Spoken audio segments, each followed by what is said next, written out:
Hey there everybody, it's Dan Harris. Thanks for checking out our video series. Today we're going to be talking about 15 players who have injury concerns that you need to be aware about before drafting. And we're going to break this down into 3 different categories. 5 players who have lingering injuries, 5 players who often deal with chronic injuries, and 5 players who are dealing with serious injuries and are either out for the season or at least long term. All right, let's start with 5 players who are dealing with lingering injuries, and it starts and begins with Saquon Barkley. So if you're watching this, I hope you are a subscriber to our YouTube channel, and you've seen the podcast episode that we had a week or 2 ago with Dr. David Chow where we discussed Barkley. Barkley tore his ACL and his MCL in week 2 last year, and he also had meniscus surgery.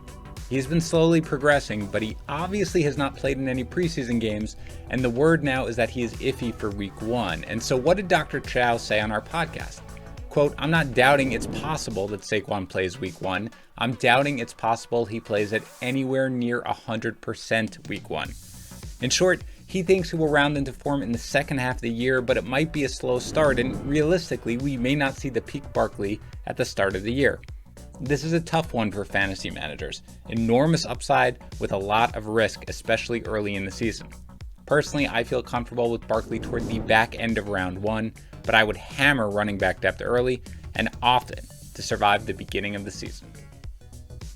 All right, let's stick with the Giants and talk about Kenny Golladay. Golladay has been nursing a hamstring injury the entire camp, but he has returned to practice and he at least looked good running some routes. He's expected to be ready for week 1. Now, Galladay's consensus average draft position has slipped over the last several weeks, but he's still the 28th receiver off the board in half PPR leagues. If he's healthy, that's going to be a discount. This is a make or break year for Daniel Jones. Golladay is an elite receiver. He's going to earn and receive a ton of targets, so he will produce when he's healthy. But a soft tissue injury that bothers him throughout camp is obviously worrisome. So even where he's going, there's risk. For me personally, it's too much risk, though if he goes nuts at practice this week, I'll probably move him closer to where his ADP is. For now though, I'd prefer Jerry Jeudy, Robbie Anderson, and Juju Smith-Schuster, all of whom are going behind him in drafts. Next up, let's discuss Joe Burrow. Burrow tore up his knee last year and he underwent surgery, but his recovery is yet to hit a real snag, and he is going to play in week 1 against the Vikings. From a physical standpoint, Burrow looks fine. He's about 9 months out from his surgery.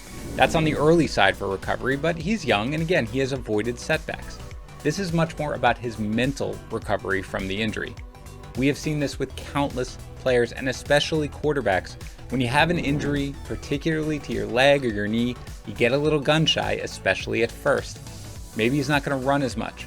Maybe he's going to be jumpy to get rid of the ball early. Maybe he'll just feel pressure and uncork inaccurate throws. And we've seen and heard about this a lot this preseason, and his offensive line is far from elite, while his star rookie wide receiver is still catching up after taking a year off. So despite all the upside, this is a situation where you want to temper your expectations just a bit in the early going. Burrow should be fine long term, and certainly from a physical standpoint, but mentally, it may take him a little time to find his form. Next up, let's discuss Trey Lance. Now, Lance has suffered a microchip fracture of his finger. He suffered that in the 3rd preseason game, but he actually stayed in the game initially and he did make some passes. They weren't crisp, they weren't accurate, and it was clear that the injury was affecting him.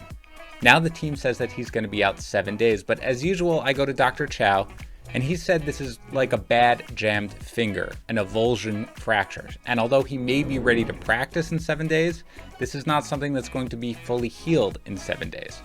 According to Dr. Chow, in a week, he could do something in practice. In 2 to 3 weeks, he can confidently throw. And in 6 to 8 weeks, he's going to be 100%. Now, practically speaking, this is just a minor delay for Lance. And it almost certainly means that Jimmy Garoppolo is going to begin the season as the 49ers quarterback. That's fine. That's not really unexpected despite all the rumors you may have heard.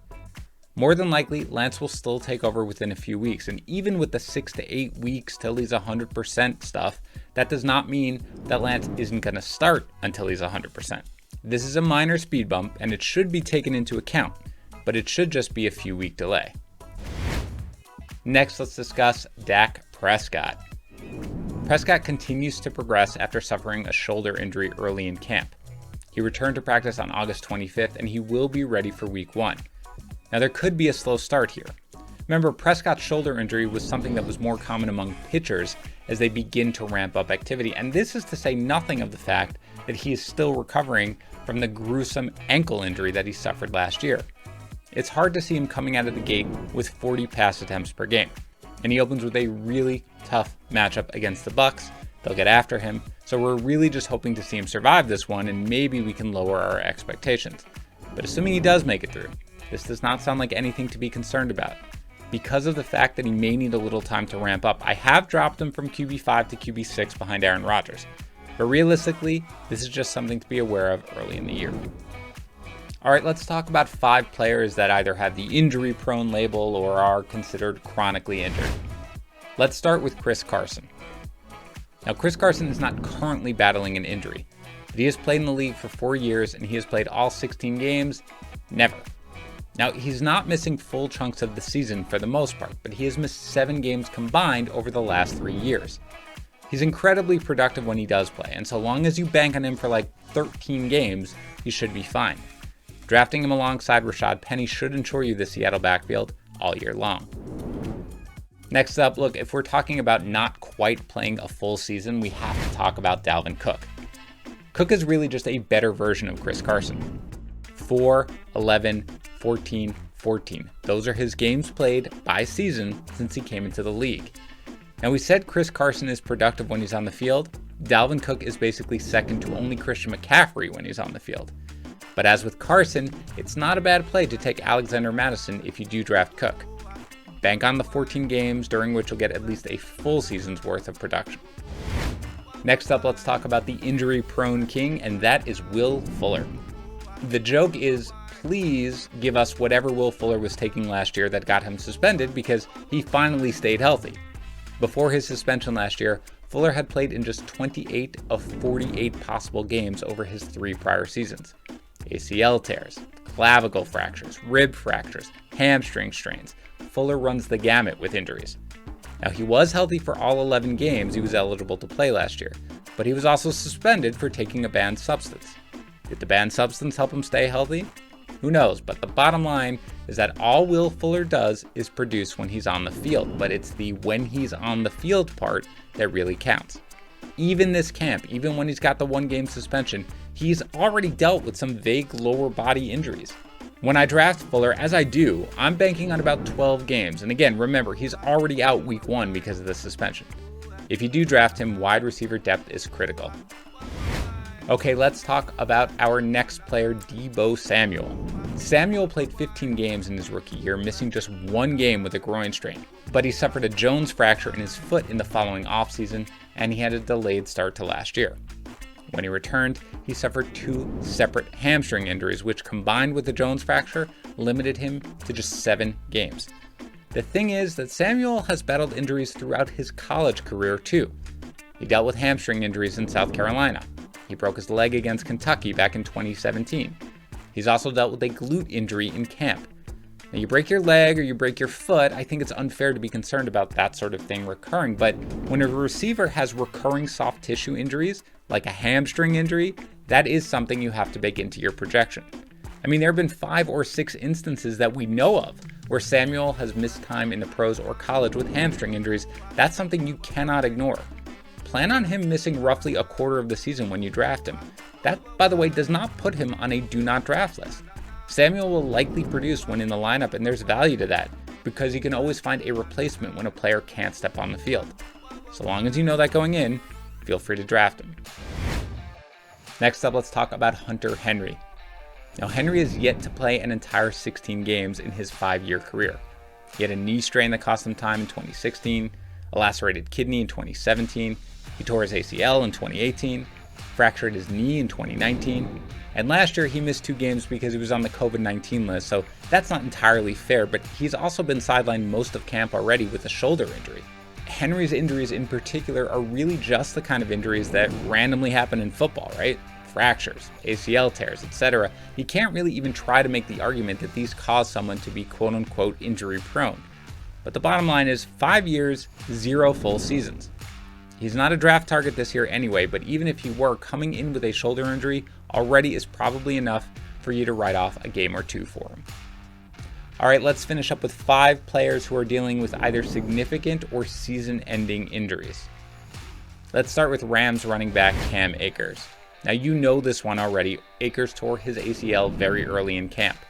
That left Darrell Henderson in the driver's seat along with newly acquired Sony Michel and Jake Funk. Henderson is also battling a thumb injury, but he should be fine and see the Lions share the carries. He's a fine low-end RB2 with Michel as a touchdown-dependent bench option and insurance policy. Next up, it's Travis Etienne. Etienne suffered a Lisfranc injury to his foot, and he's going to miss the entire season. That brought James Robinson from okay, I'll take him as my flex, to rock-solid, absolute RB2 status. Robinson has gotten a ton of work before, as we saw last year, and he is more than capable. Carlos Hyde is going to cut in a bit, but it's hard to see him getting much more than maybe 100 touches. With no ETN, Robinson's value skyrockets. And Laviska Shenault also moves up a bit too, as he can be a wild card in the offense that ETN was supposed to be, and he won't need to worry about losing snaps at slot receiver.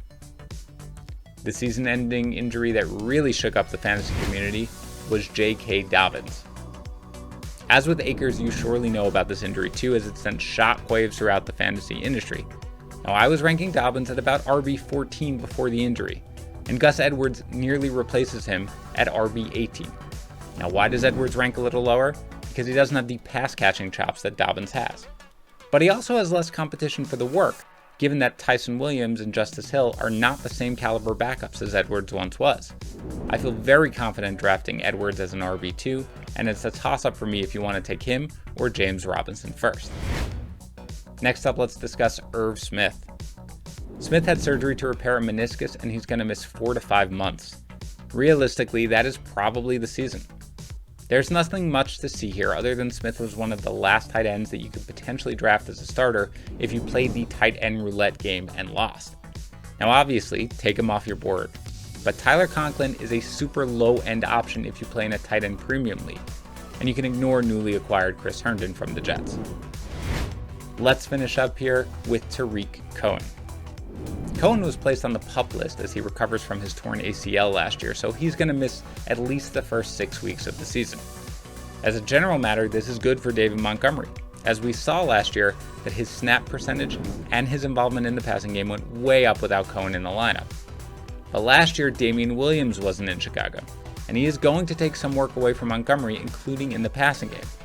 All that to say, it's good for Montgomery that Cohen is going to miss some time, but it's not something that should move him beyond mid-RB2 status in light of Williams' presence. And that's going to do it for 15 players who have injury concerns that you need to be aware of before you draft this season. As always, thanks for checking out our video series, and don't forget to subscribe here to our YouTube channel at youtube.com/fantasypros. Also, don't forget to follow us over on Twitter, Instagram, and Facebook at FantasyPros so you don't miss any of the great content that we're going to be putting out all season long.